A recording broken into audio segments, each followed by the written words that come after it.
em nenhuma régua, né? Eu só acho que, assim, quando você está confiante na ideia que você traz para o teu clube, aquilo ali precisa de um processo, de um tempo. Esse tempo, eu não sei qual é o tempo que as pessoas estão dispostas a pagar, a dar, pelo menos por um trabalho. O que eu acredito é o seguinte: se o Fernando Diniz não estiver apresentando um bom futebol e ele ganhar a Copa do Brasil, é interessante ele ficar.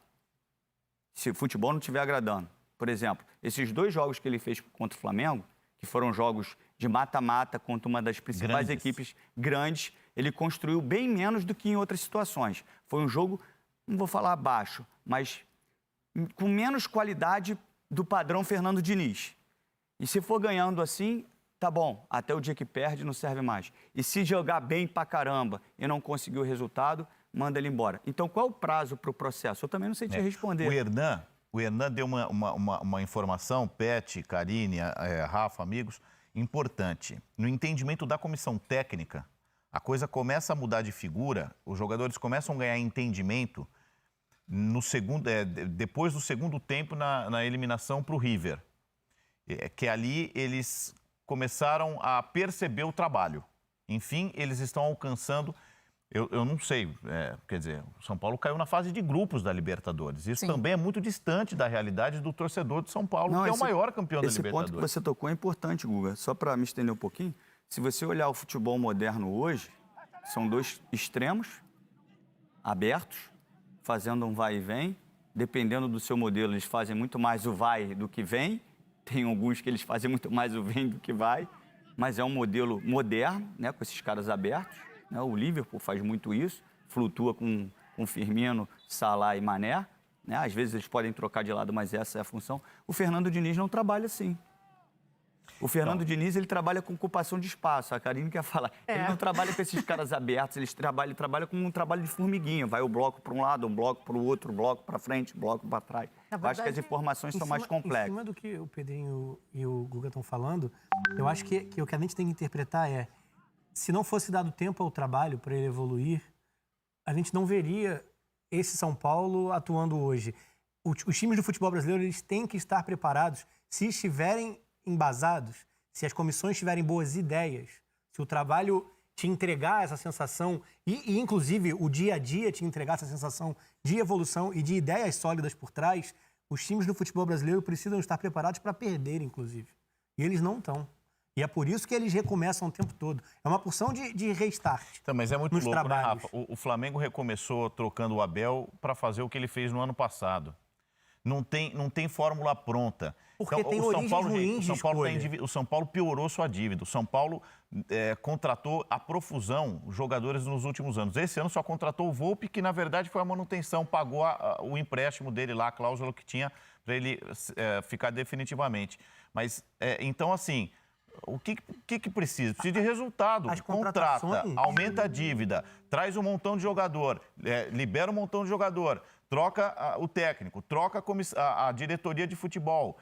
Vocês se lembram, passou ali o Gustavo Oliveira, passou o Ricardo Rocha, passou... Quer dizer, o São Paulo troca tudo. Só não trocou o presidente, que vai embora, inclusive, sem nenhum título, porque mesmo que seja campeão da Copa do Brasil e do Brasileirão, ele vai embora agora no final do ano. Aliás... o que a gente ouve é que se ganhar o Natel ou se ganhar o Casares, vai trocar tudo de novo. Eles entendem que esse modelo não funcionou. Então, e o time na semifinal da Copa do Brasil e disputando o título no Brasileirão. É um negócio de maluco mesmo. As trocas são um cenário ruim, porque com o Diniz só chegou o Luciano. As dívidas, as trocas constantes são anteriores. O time se endividou na temporada passada porque contratou demais, porque estava modificando tudo no início da temporada. O Diniz valoriza até muito mais o projeto do São Paulo, da base. Ele dá muito mais retorno. Da base no time principal hoje. Meninos, deixa eu aproveitar para colocar o Pet aqui também na conversa.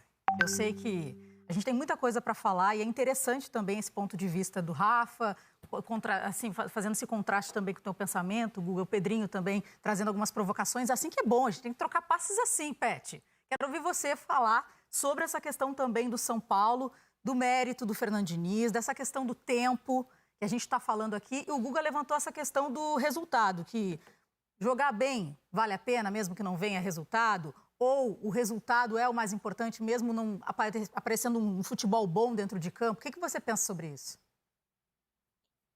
Bom, Karine, acho que são entendimentos muito individuais, subjetivos demais, cada um no seu entendimento e filosofia e conceito do futebol que cada um tem. Todo mundo aqui que está falando tem razão. Guga, Pedrinho, Rafa, você e até eu posso ter razão. Mas fato é hoje que São Paulo superou o Flamengo. E superou não somente no jogo de hoje, independente que estatisticamente o Flamengo foi superior. Digamos, teve mais posse de bola, teve mais escanteios, teve mais finalizações, mas não foi eficiente, tanto no primeiro jogo quanto no segundo. Se você agregar isso mais um resultado de Copa do Brasileirão, de 4-1 no Maracanã, São Paulo hoje está sabendo jogar contra o Flamengo. Contra o Flamengo, contra o time que tem que ser respeitado, porque um dos melhores times da América do Sul, São Paulo soube se comportar, abrir mão um pouco de sua filosofia de jogo, mas tentando buscar e botar um propósito, atrair o Flamengo pela naturalidade, que o Flamengo quer propor o jogo e vai atacar e vai pressionar, e o São Paulo buscar um contra-ataque e saída da bola de trás para poder buscar entre as linhas os passes e pegar o desprevenido Flamengo. O que é que aconteceu?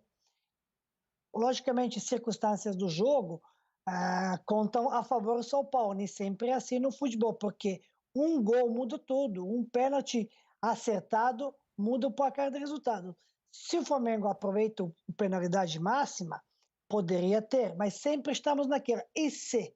Isso já no futebol de grande competência, de alta competência, hoje em dia, já não conta mais. Porque realmente o Flamengo, em 2 jogos, não foi suficientemente superior ao São Paulo, e São Paulo foi mais eficiente, aproveitou seus chances, como o Pedrinho está dizendo, teve 6 finalizações dentro do gol, fez 3 gols. O Flamengo teve 5 finalizações, não fez nenhum gol. E poderia o placar ser menor e poderia ser mais elástico, porque teve uma chance, se não me engano, no final, que o do Tietê, exatamente, que é um chute. Se tivesse visto o jogo do Grêmio, acertar o chute que Diego Souza fez o segundo gol, ia fazer 4-0. E outra goleada que o Flamengo ia tomar, de 4. E isso o Flamengo, com todo respeito, mas não pode se permitir. É desfalcado? Sim.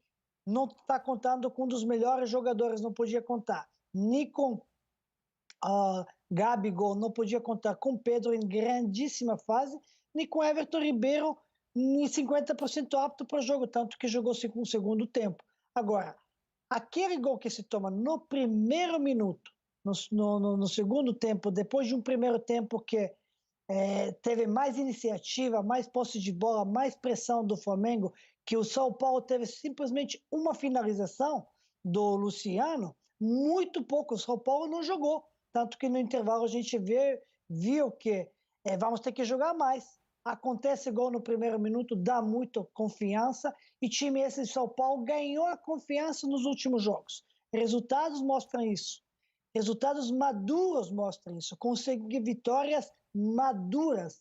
E parece que maturou o time do São Paulo. Exatamente. Agora, por outro lado, concordo com o Guga.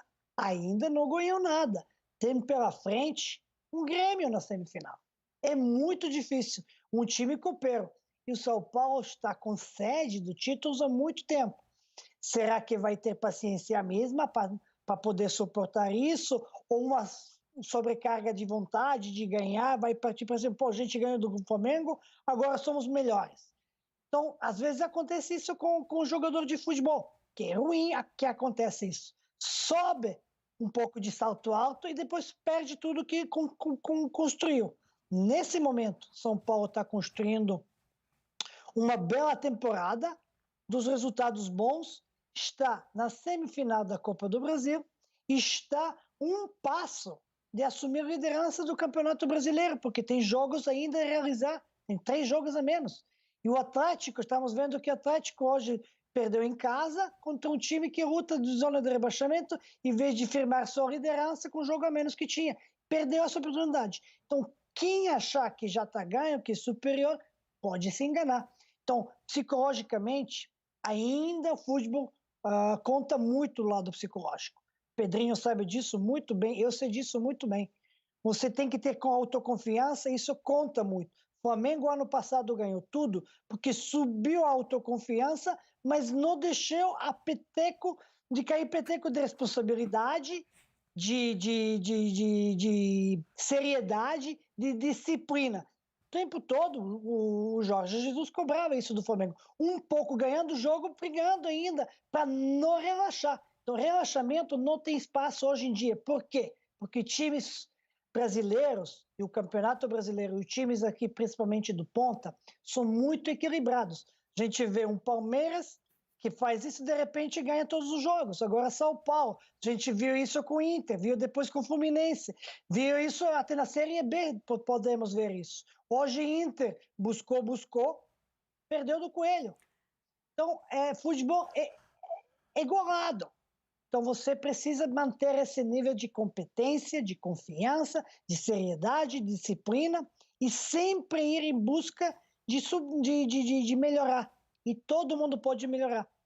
Então, está de parabéns São Paulo hoje. O Flamengo tem que ver o que vai acontecer na frente. Porque ano passado perdeu nas quartas, foi eliminado mesmo nas quartas final e ganhou depois tudo. Então, tem isso, mas as circunstâncias são totalmente diferentes. Você perdeu confiança muito. E isso que me preocupa do lado do Flamengo. E o São Paulo cresceu a confiança, mas o Grêmio também cresceu a confiança. Você falou mas várias vamos ter pela vezes, frente, Pet,